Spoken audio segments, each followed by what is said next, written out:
Ayun, so welcome back po dito sa Denrica at Toy TV Sports. No? Well, ang topic po natin of course, ang walang kamatayan. Gilas Pilipinas po, no? At yung mga usap-usapan dyan. And of course, yung Hong Kong versus Gilas, no? Na dapat pa rin po natin pag-usapan. Then, mga pa-shoutout, okay? So, bago po yan, subscribe na po kayo, no? Kung di pa po kayo subscriber ng channel na ito. Okay, so yun na nga po, Hong Kong po, makakalaban natin mamaya or bukas na, no? Diyan sa Pilipinas. So, good luck pa rin po sa ating Gilas. I'm sure, hindi po,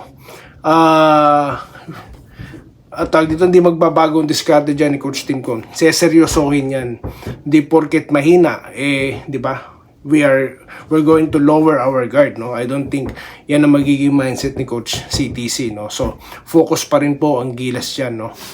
Okay? So, ngayon, dito naman tayo sa mga naglalabasang mga, panalo na nga tayo, eh. Ang dami pa rin sinasabi, di ba? Biruin mo yan.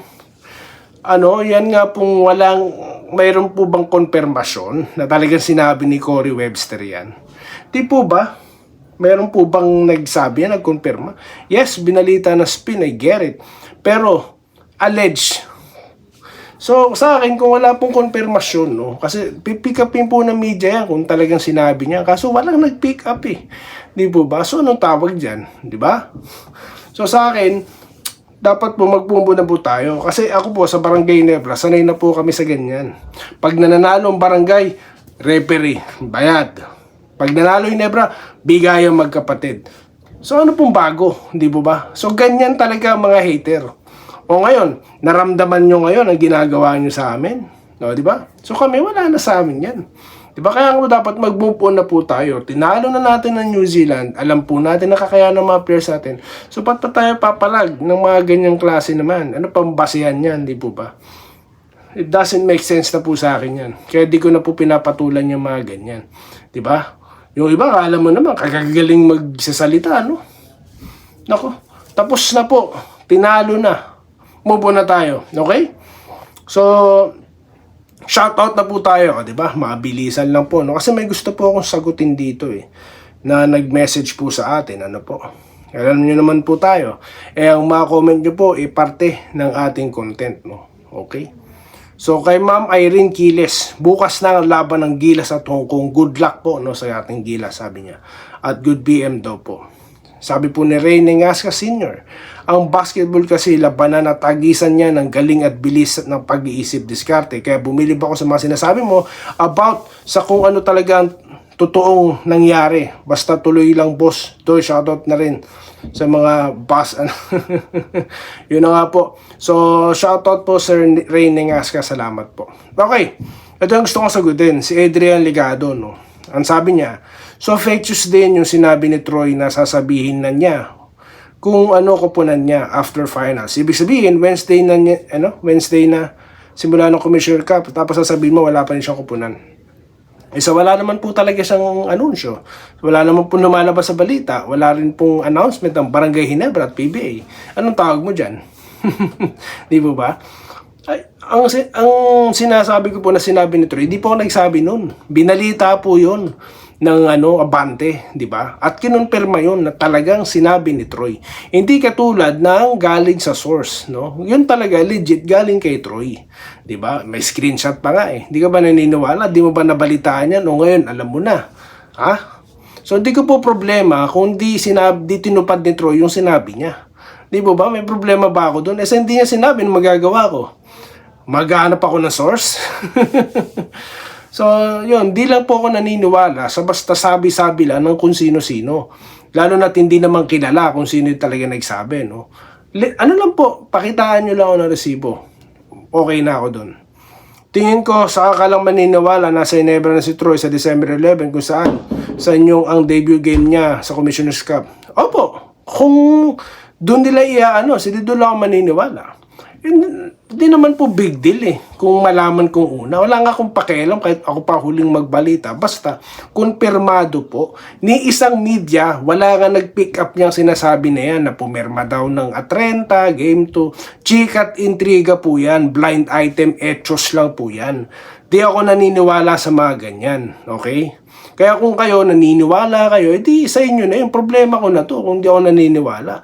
'Di ba? Sino lang ba yung nagbabalita niyan? Di sila yung maraming views. 'Di ba? Wala akong pakialam kahit walang manood sa akin eh. Basta totoo lahat. Legit ang mga sinasabi ko rito. Yun lang naman ang content ko eh. 'Di ba? Di ko kailangan mga maeksaheradong balita. Basahin ko lang ang comments nyo. May content na ako. 'Di ba? Isa pa, bakit naman gagawin na fake news ni Snow Badwa? Ano dahilan?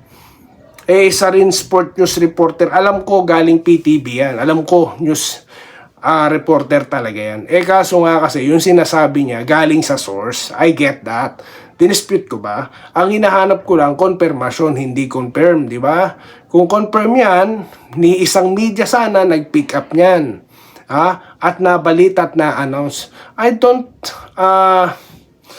It doesn't make sense to me na hindi i-announce yan. For what? Diba? Tignan nyo kung ano ng theory lumalabas. So, wala nga kumpirmasyon. Kaya anong gagawin ko?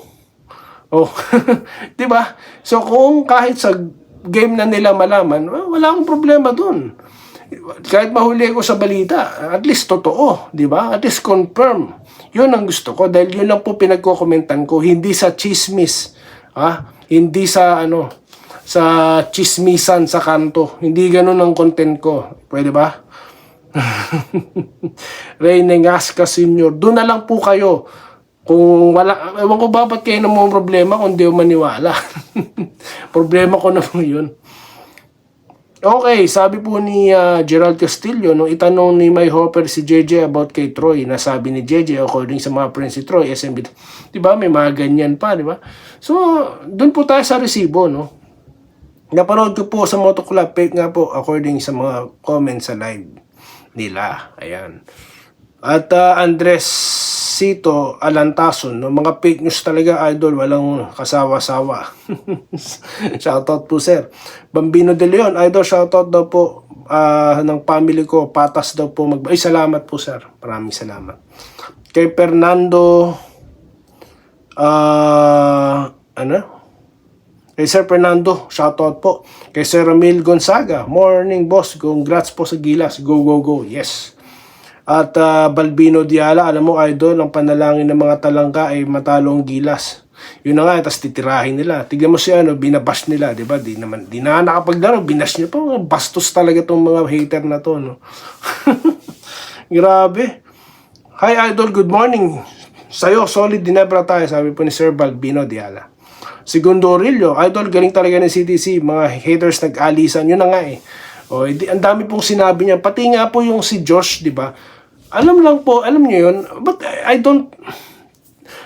ewan ko, anong sobrang galit nila kay Chatres, pati si Josh. Nag-e-effort po yung mag-ama, no, na tumulong sa national squad, di ba? Kung talo, wala po tayong magagawa doon. No? Ba't kailangan... Porque, alam mo yun, kung totoo man yun, edi sined lang ng light ni Coach Tim ko. Anong masama dun? Di na issue yun. Panalo, tapos ang usapan. Ewan ko ba, mga hilig nyo kasi sa chismis. No? Paano yung, rin ng mga, vlogger? Sa bagay, content po yan eh. Views yan eh. Sir Danilo Empeno, good day Lord, expect you strike again tungkol kay, kay Mikey Williams, Troy Rosario, kay Mikey Williams, mismo na pong manager nagsasabi, di nga po makontak. So, sino pong matinong kuponan makikipag-trade sa player na hindi naman makakausap at walang agent? Kaya tigilan nyo yung mga fake news na yan. No? Mikey Williams, walang trading na pinag-uusapan, no? Wala naman nagko-confirm na kuponan yan, kaya fake news yan. Yung kay Troy Rosario, walang confirmation, puro lang ganito, ganyan, galing sa source. Ilabas nyo nga kung sino yung source na yan. Galing ba yan sa management, otorisado magsalita yan? Kung hindi, tahimik na lang kayo, para hindi kayo nakakagulo sa usapan. Di po ba? Kaya yan tuloy, nagpupunta rito yung iba, ako pa babanatan, wala namang resibo. Di ba? Wala eh, harapan nyo ako na resibo, hindi yung mga ganyan. Pwede ba? Congrats Gilas, sabi po ni Jesse Vasquez. Ayan. Scout Ranger, congrats Gilas, sabi niya po, no. Shoutout po, no, sir. Good luck sa Gilas against Hong Kong, sabi po ni Sir Lope Bucalos, no. Ito, si Pakaw ng Bayan, idol, kasama mo ko dyan. Salamat po, Sir Pakaw ng Bayan. So, yan lamang po guys ang ating response, ang ating sagot, no. Again, ang ating pong channel, wala po kong pakialam kahit walang manood. Dahil hindi ko sasabayan ng mga eksaherado mga bida-bida at mga fake news na pagbabalita, mapanood lang. Hindi ako sasabay sa mga trending na wala naman pong basihan. Ha? Kaya nga sinasalungat ko yan. Dahil hindi po ako after sa mga masyadong, di ba? Basta totoo lang po tayo, no? So yun lamang po ang ating napag-usapan at muli, maraming salamat po sa inyong mga komento at inyong pag-like at subscribe at magkita-kita po tayo sa mga susunod na video content dito lamang po sa Doy Enrique, Doy TV Sports. Muli, stay safe po guys. Salamat po sa panonood. Subscribe na para sa mga susunod na basketball at boxing videos.